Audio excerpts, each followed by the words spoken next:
Ryan Nobles, you want to add to that, Ryan? Good morning. Hey, good morning to you, Bill. Yeah, I think the one thing I think we do need to put in context about President Trump is while he certainly has an adversarial relationship with us in the press, he's not the first president to limit press access. In Sure. fact, President Obama, for all his promises of being the most transparent president in American history, did a lot to curb access to the press. And certainly George W. Bush, who was on TV yesterday, saying that he loved the press and the press deserves access, was He also hated the press somewhat too. difficult to cover. However, And, but we've never seen a president, a White House, block certain members, like putting them on a blacklist like this. This is kind of unprecedented. Well, but that was just for the one event. It was, okay. but it was unprecedented. And even this morning, in reaction to the State of the Union, the White House offered up Vice President Pence to every major television network except us at CNN. So what does that tell you? He's currently believes that we are the enemy in some respects, which I don't think is fair. But however, Ryan, that I don't have as much of a problem with that because you saw that totally during the Obama administration. I mean, they really restricted Fox News, right?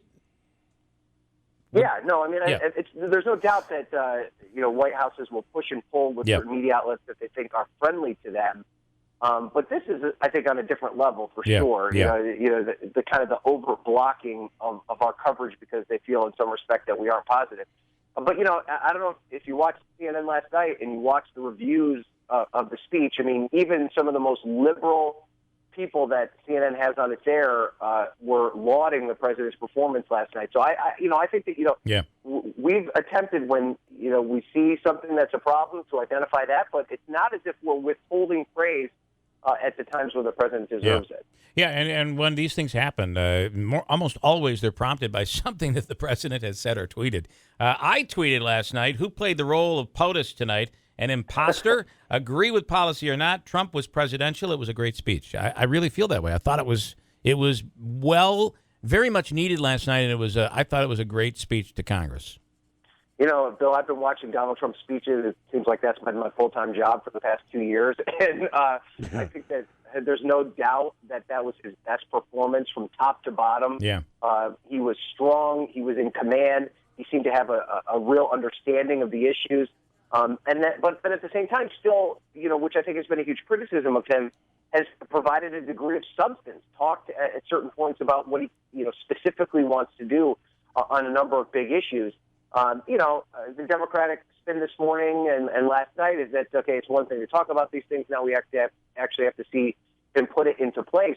But what he did, and what presidents are supposed to do in State of the Union, is that he seemed to give a little bit for everyone, which has not been Donald Trump's game plan. He just played directly to his base. But last night, for instance, he talked about a massive infrastructure project, $1 trillion investment in infrastructure. That's not normally something that a Republican president would talk about, and it made it difficult for Democrats to not applaud that because that's something Democrats have been talking about for a long time. How about the other two? I totally. Yet he did come back hard on Obamacare, which I think he needed to do because he's basically in a divide right now with conservatives who want this to basically the abolishment of Obamacare, and he's saying this is going to drag on. It's more complicated, and there are elements that we have to keep. So I felt like there were and also immigration was another one where he breaks from the party a little bit here.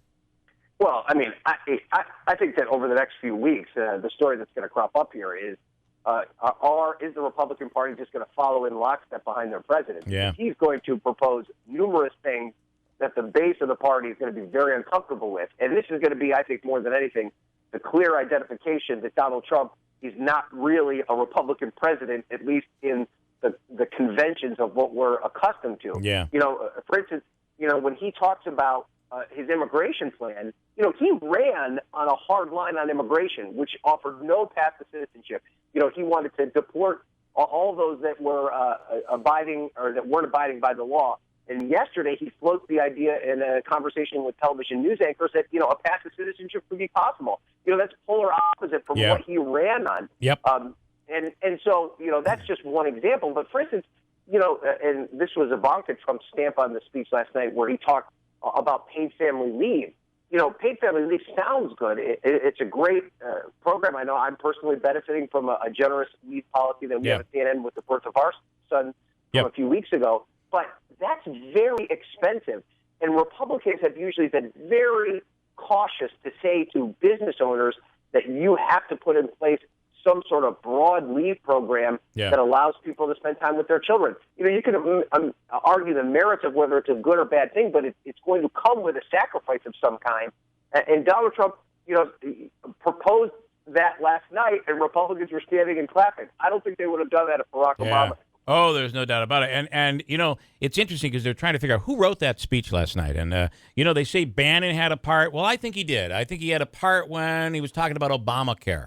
But there are other elements of it that is not Steve Bannon. And in the immigration, you're talking about paid family leave. You got to feel like maybe his daughter, and that emotional, really what seemed emotional, which is so unlike Trump, that emotional opening involving the attacks and the vandalism at vandalism cemeteries. Yeah, well, so Stephen Miller is kind of the main Trump speechwriter, and he's a hardline conservative. He actually used to work for Jeff Sessions. He's kind of Bannon's right-hand man. He's largely believed to be the person that actually wrote most of the words. But different than what it's been in the past. Usually it's been Bannon and Miller that come together and write all the speeches, and everybody else is left out. That's what happened with the inauguration speech. The reports this morning are that Trump welcomed in a broad group of people in his White House.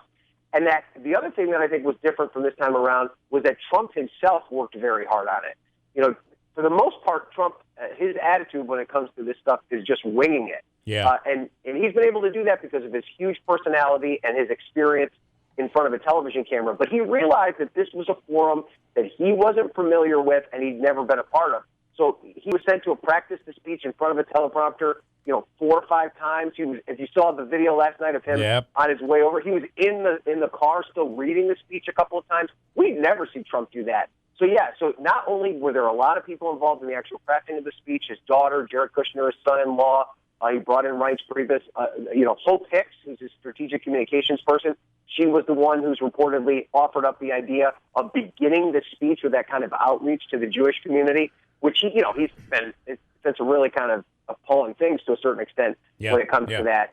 It shows that when he kind of can bring, a level of talent that he has in the White House into this process, that the results are much better. It's better to draw from a broad group of people than just that very small section of his advisors. Well, it's interesting. If you remember, there were things that happened when Bannon was added to the security team, and it was implied that maybe those military members would not be invited. Trump very bothered by that because he said he didn't know it was that drastic. It was such a move, which makes you think other people were calling the shots. This makes you think maybe he's feeling his oats now and realizing he can gain control of this, and people are going to do what he wants, and he's not necessarily going to do what they want. This might be a change. I'm curious. We're all curious, right?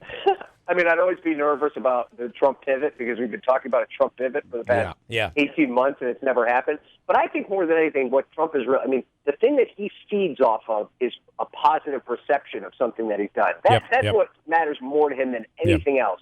And I think that, those other voices kind of got to him and said, listen, you're going to have the entire country watching you tomorrow. This isn't just going to be your supporters, and you've got to do something to reach out to them.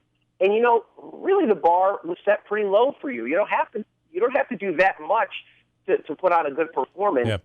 And I think that's kind of what motivated him to put on the job he did last night. And it worked. Our CNN Instant poll last night of people that watched the speech, 78% of the people that watched the speech had an overall positive impression That's of big. the speech. And he's going to lap that up. He's going to love that. They'll talk about those poll numbers for weeks to come, and that could inform the way he makes decisions down the road. Best poll numbers ever, Ryan. Best ever. At least this time around. Mike Pence tweets out this morning, Trump's speech showed the president I have known all along. We'll see what happens here. Ryan Nobles, crazy. We'll talk again next week. I always look forward to it. Thanks. Thanks, guys. Have a good one.